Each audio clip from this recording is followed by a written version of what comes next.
Assalamualaikum warahmatullahi wabarakatuh. Kita lanjutkan lagi untuk materi koordinat kartesius. Kali ini di subbab terakhir, yaitu posisi garis terhadap sumbu X dan sumbu Y. Oke, lanjut posisi garis terhadap sumbu X dan sumbu Y. Di situ ada 3 bidang koordinat kartesius, ada A, B, dan C. Nah, kita perhatikan untuk bidang koordinat kartesius yang A. Di situ terdapat 4 garis berwarna biru, yaitu L1, L2, L3, dan L4. L1 sejajar dengan L2, L3 sejajar dengan L4, L2 sejajar dengan L3. Apa itu sejajar? Dua garis dikatakan sejajar apabila jika dua garis tersebut diperpanjang, maka dua garis tersebut tidak akan berpotongan di satu titik. Selain garis-garis tersebut yang saling sejajar, ternyata sumbu X juga sejajar dengan garis L1, sejajar dengan garis L2, sejajar dengan garis L3, dan sejajar dengan garis L4. Jadi, garis L1, L2, L3, dan L4 sejajar dengan sumbu X, atau jika diperpanjang, garis-garis tersebut tidak akan saling berpotongan. Nah, kemudian kita perhatikan lagi. Garis L1 hingga L4 tegak lurus dengan sumbu Y. L1 tegak lurus dengan sumbu Y, L2 tegak lurus dengan sumbu Y, L3 tegak lurus dengan sumbu Y, dan L4 tegak lurus dengan sumbu Y. Nah, apa yang dimaksud dengan dua garis yang tegak lurus? Garis yang tegak lurus apabila dua garis berpotongan dan membentuk sudut 90 derajat. Jadi, apabila dua garis tersebut berpotongan dan membentuk sudut siku-siku atau 90 derajat, maka dua garis tersebut disebut garis yang saling tegak lurus. Selanjutnya, kita ke bidang koordinat yang B. Nah, di situ juga ada 4 garis berwarna hijau, yaitu garis M1, M2, M3, dan M4. Garis M1 sejajar dengan M2, garis M2 sejajar dengan garis M3, garis M3 sejajar dengan garis M4.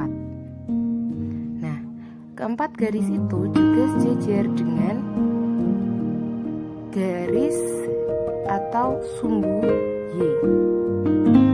Jadi sumbu Y sejajar dengan garis M1, M2, M3, dan M4. Sehingga apabila 4 garis tersebut diperpanjang, mereka tidak akan berpotongan dengan sumbu Y. Nah, selain itu juga 4 garis M1, M2 sampai M4 tegak lurus dengan sumbu X, yang artinya garis M1, M2 hingga M4 membentuk sudut siku-siku. Selanjutnya untuk bidang koordinat C. Di situ terdapat 2 garis berwarna merah, yaitu N1 dan N2. Namun, garis N1 dan N2 tidak berupa garis yang sejajar maupun tegak lurus dengan sumbu X dan sumbu Y. Akan tapi, pertama, garis N1 dia memotong sumbu Y dan juga memotong sumbu X di satu titik masing-masing. Kemudian, untuk garis N2 juga sama dengan garis N1. Garis N2 memotong titik di sumbu Y, kemudian dia juga memotong sumbu X di satu titik. Oke, selanjutnya kita cek tabel. Garis-garis yang sejajar dengan sumbu X yaitu sesuai dengan bidang koordinat yang di atasnya, yaitu L1, L2, L3, dan L4. Untuk garis-garis yang sejajar dengan sumbu Y adalah M1, M2, M3, dan M4 sesuai dengan bidang koordinat yang B. Nah, garis yang tegak lurus dengan sumbu X yaitu M1, M2, M3, M4 sesuai dengan bidang koordinat yang B. Dan seterusnya sama disesuaikan dengan bidang koordinat yang ada di atasnya. Oke, selanjutnya ada bidang koordinat kartesius, di mana di bidang koordinat tersebut ada 3 titik, yaitu titik A, titik B, dan titik C. Nah, titik berada di kuadran 1, berada di titik 3,2.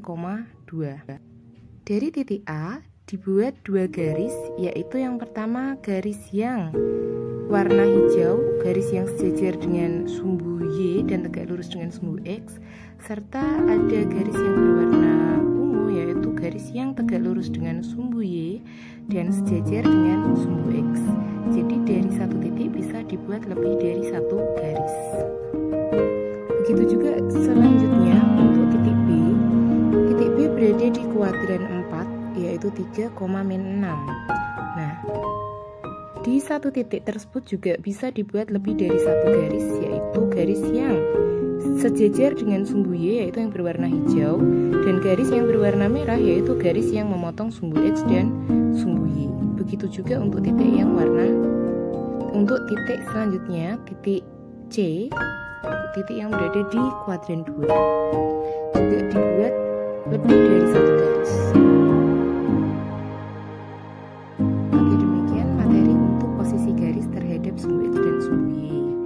Untuk selanjutnya, mari kita coba beberapa latihan soal yang berkaitan dengan koordinat kartesius.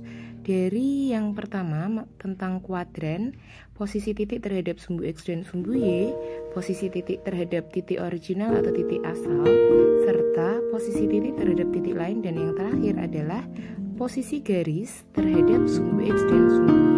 Silahkan dibuka kembali video-video sebelumnya atau materi-materi yang sebelumnya untuk mengerjakan beberapa latihan soal yang ada di video kali ini.